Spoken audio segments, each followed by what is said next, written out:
Hi guys, my name is Sarah Foster, and this is my very first video blog for Brian Johnson's Multimedia Reporting class. Today I'm going to talk about the first assignment, my expectations, how I think the assignment went, and my goals for the future. So this assignment was very beneficial because it taught me how to operate the camera. I do have the Canon PowerShot SX30 at home, but before this assignment I hadn't really branched away from the green auto mode. This assignment was really helpful in teaching me how important it is to look at light, how important your shutter speed is, how important it is in relationship to your f-stop. I really learned a lot, and it made me a lot more confident moving forward into the next assignments.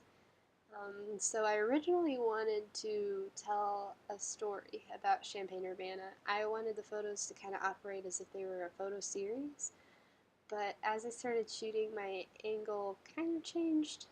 I really just wanted, in the end, to reflect a story about me and some of the things that I see on a daily basis and some of the things that I might not even pay attention to.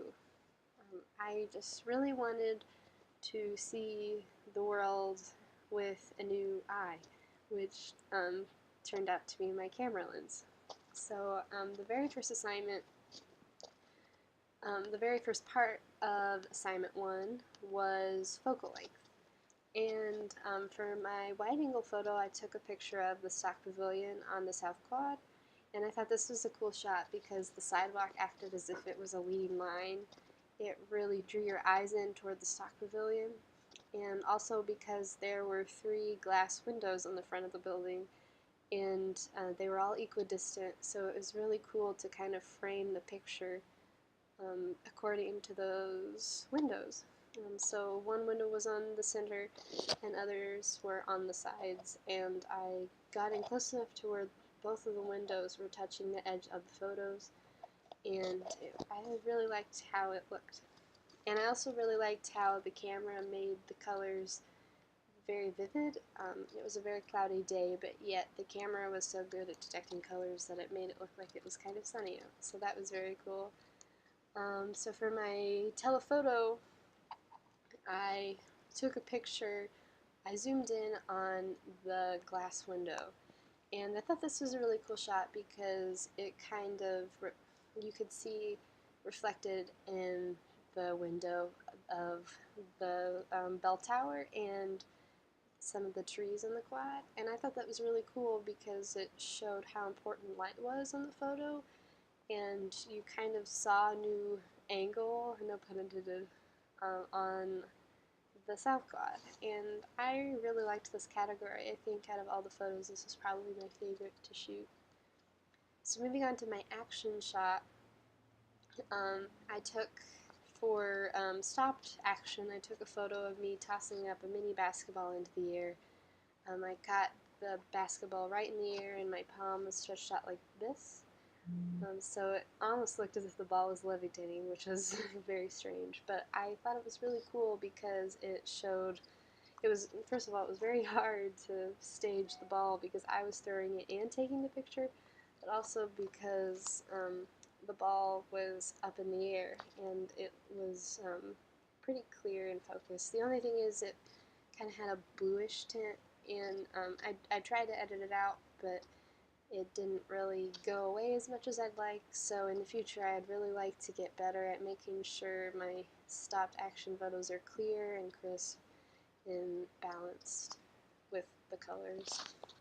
So then my blurred action, I took a shot out at dusk of the cars zooming down Chalmers Street, and I tried out the panning technique, and then I tried out the blurred shot. And I liked these photos because they worked in pairs. I thought even though it's pretty typical of someone to go out to a street and shoot a photo of a car moving, at least if I got the panning and the blurred shot, it would kind of make up for that. So I thought that was really fun to learn how to do that. And the only thing is, since it was kind of dark out, a lot of the lights were a little bright, a little distracting too, and I tried to crop it as much as I could, but it was still kind of distracting. So in the future, I'd probably like to get better at making sure I'm good at detecting in the background when things should be cropped out and when things shouldn't be in the shot at all. So moving on to my color section, I saw a pile of clothes on the side of the bed and in my bedroom, and I noticed how colorful they were. I never really noticed how colorful my wardrobe is, so I got down on the floor and took kind of a close-up using the macro setting of my clothes. And I thought this was really cool because it wasn't just like an overhead shot of the clothes. I got down on my knees, I took a picture of it, I was focused in on one of the clothes, and some of the clothing items were out of focus. So I thought that was kind of a creative way to do it, even though it's just clothes, but I really liked how that turned out. And for my monochromatic photo, I was in Ace's library, and I saw a cluster of books that were all the same color. So I got up really close to that, and I shot a picture of that. And I messed a lot around with cropping and things like that for this photo because the shelf was kind of a brownish tint, so it kind of distracted from the monochromatic feel. So I learned a lot about cropping through that shot. And then next was high angle, low angle, and I was also in Ace's library when I did this. That was a very good place for my shoots. Um, for my high angle, I went to the very top of the library, and it's kind of spirally. So there's a spiral staircase, and there's an atrium, so everything's all wide open. So I went on the balcony of the fourth floor, and I angled the camera to where you could get all the shapes in. So I positioned the stairs in the middle, and then some of the desks that were kind of circular, and then the lobby desk, which was like a semicircle. And I thought that was a cool shot because it showed just how many shapes there were in the environment. I never realized that before, about how many shapes and how spirally the library is before these pictures. So I thought that was cool, how I learned something new about my surroundings.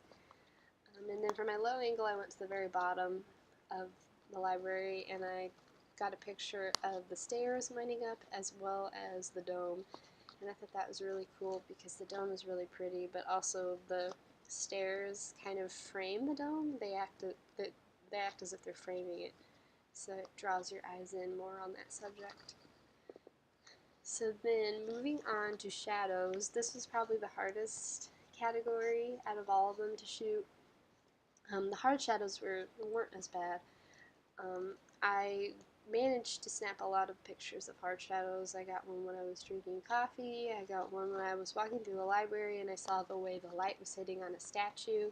So the one that I decided was the one on the statue in the main library. And I thought this was cool because it kind of combined the technique that I used in low angle. I got down really low on the ground and shot a picture of the statue pointing up. And then since I was down in that low angle, the light was reflecting really cool. It was kind of showing in the armpits and on the chin, and I just really liked the way that the light hit it. So that's the photo that I chose and why I chose it. But for soft shadows, it was a little difficult. I was at work, and I noticed that it was a very overcast day, and the way that all of the light from the outside was hitting this monitor, the monitor was scattering it on the table, and so the light kind of bended and formed a soft edge. So that's the shot that I did, but it was a lot of trial and error.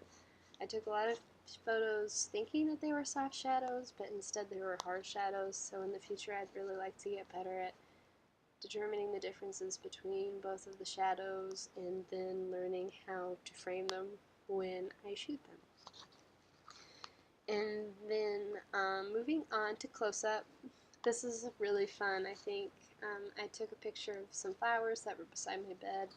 I got most of them focused trying to use the rule of thirds technique, and then I got in really close on one of the flowers so you could see the pollen and each of the petals, and I really liked these two because I tried to fill the frame for the close-up, for the super close-up, and then I tried to use rule of thirds for the close-up. So I was trying to use a lot of compositional techniques throughout. And then the morning, noon, and night shots I thought were really cool because I stood kind of in the hub of campus right outside the Atlanta Union bookstore, and I chose this location mostly out of curiosity. I just wondered how often it was busy, like when it was the most busy, when it was the least busy, and I found that through this photo shoot that it's really a pretty happening place all throughout the day and the evening.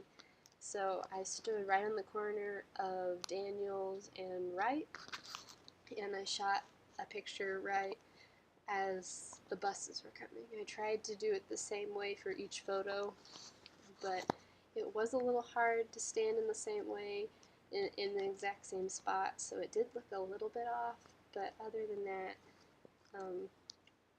I really liked to take these photos because it was really cool to see the way morning, noon, and night, like the way the sun looks differently. And then for the last category, it was the video. And I stood kind of on the outskirts of the South Quad, and I shot the video there.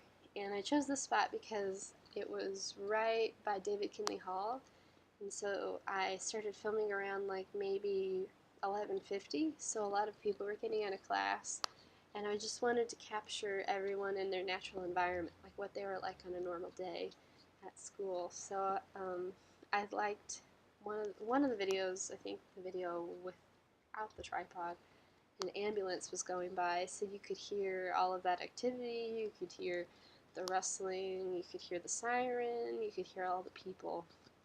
And I liked it because it just really captured what a normal day is like at the U of I. So, in conclusion, my future goals, I would really like to get better at action shots, making sure that the photos don't look too grainy, because my stop action was a little grainy, and I think it was because there wasn't enough natural light. But in the future, I would like to get better at that. I would also like to get better at detecting different types of shadows, and really I would just like to be more familiar with the camera, and I do feel a lot more familiar than I was, and I know as the class progresses I'll be able to feel more comfortable with shooting, but I would also, on top of all of those things, like to find more creative ways. I tried to be creative with all the shots that I took, even though most people shoot pictures of cars moving for their blurred action shots, or even though most people shoot piles of clothes for their color shots, I tried to do them in a unique way compositionally. So that's why I chose those photos. But in the future, I would still like to keep moving forward. But other than that, I'm excited for the rest of the class. This is probably one of my favorite journalism classes so far. I really like being able to diversify my skill sets, and I can't wait to learn more. Thank you. This is Sarah Foster.